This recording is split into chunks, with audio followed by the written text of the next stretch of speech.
Cruz said Harris believes free speech is a privilege that she can revoke. They don't care anything about the First Amendment. I'm so sick. I'm so sick of these leftists trying to take away our constitutional rights. You know, the Second Amendment, the First Amendment. They want to censor us because they can't, in a battle of in a debate, they will lose. They know they will lose in a debate, so that's why they try to censor us. We know we have truth on our side, and they call anyone that disagrees with them, they call it misinformation, which I said before and I'll say again, the First Amendment it gives us the right to be misinformed. Government is not the arbiter of truth. They can't come in and tell you what you can and can't say. This is totally illegal. What she's putting forth. So we're gonna play play the audio of what Cruz thinks about that, and you get to hear what Harris says about taking away our First Amendment rights. More people, we need to definitely share this out. We need to get this information out there and let people know where she really stands, what her policy really is.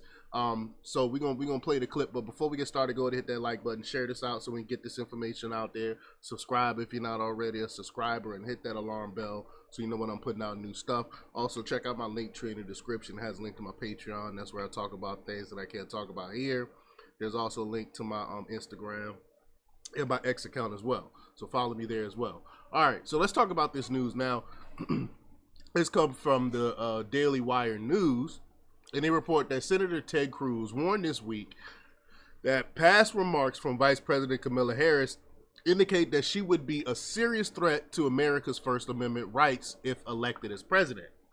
Cruz made the remarks during his Verdict podcast with co-host Ben Ferguson while talking about video clips that have recently gone viral that highlight remarks from Harris's 2019 presidential campaign, where she advocated clamping down on free speech by going after social media companies for not censoring content. All right, so let's just get right to it here. Here we go. Listen to what she promised to do if she became president. And will put the Department of Justice of the United States back in the business of justice. We will double the Civil Rights Division and direct law enforcement to counter this extremism. We will hold social media platforms accountable for the hate infiltrating their platforms, because they have a responsibility to help fight against this threat to our democracy.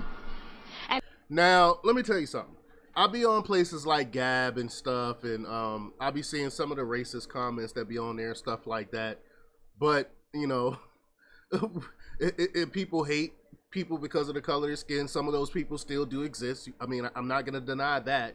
But we have a right to hate who we want to hate. You might not like it that someone hates you, but they have a right to do that. And if they want to express that hate, they have every right to do so, as long as they're not physically, harming anyone. Whatever happened to sticks and stones? Y'all remember that growing up? They got rid of the whole sticks and stones thing, and now people are offended by some of the most smallest things. People have become so sensitive these days, and government is using that sensitivity to curtail free speech, because they don't want the truth out there. So they construe the truth.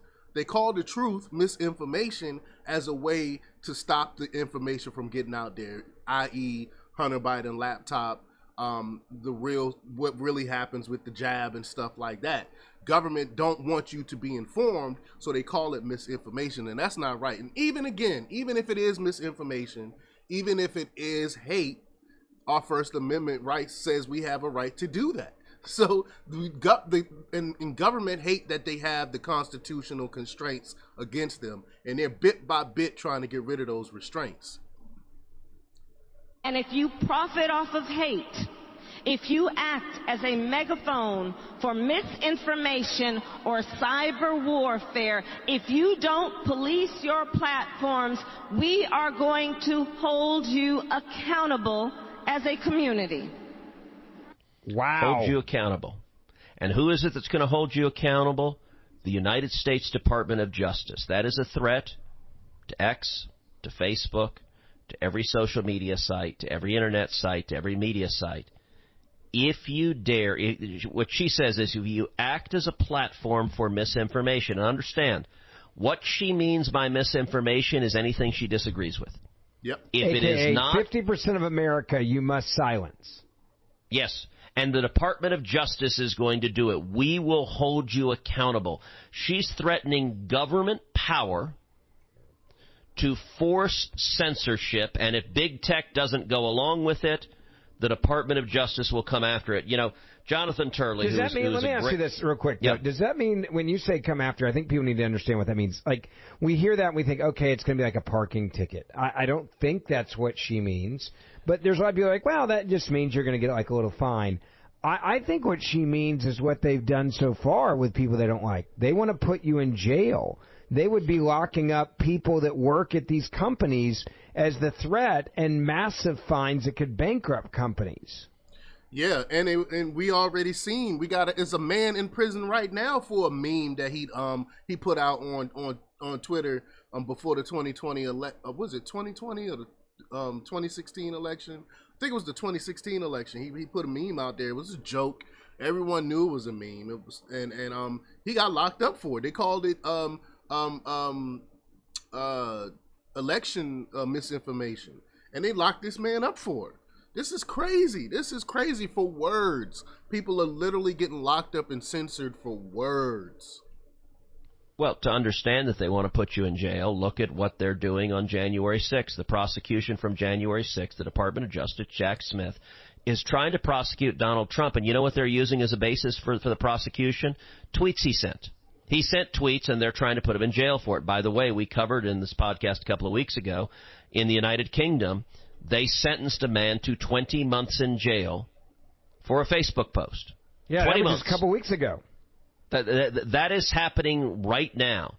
And so, listen, we've seen under Joe Biden the Department of Justice weaponized. The difference between Biden and Kamala, Biden is a puppet. He is unaware of what's going on around himself, and so he is manipulated by the hard left, the radicals in his party. Kamala is a true believer. She believes in this. Yeah. She is eager. And the thing is, she believes in it, but also, not only does she believe in this, she's incompetent on top of that. Like, she is super incompetent on top of that. So she believes in this communism crap, but then when she implement this stuff, it's going to be way worse than probably we could even imagine, because she's so dumb. Eager to use government power. And I was mentioning a second ago, Jonathan Turley, who's a terrific law professor at GW. He is a friend, and he's a really good thinker. He wrote an op-ed on September 4th that is entitled, quote, "That Has to Stop. Harris Denounces Unfettered Free Speech in 2019 CNN Interview." And it's the one we played just a minute ago. But I want to read a couple of paragraphs from his op-ed because it's really, really strong.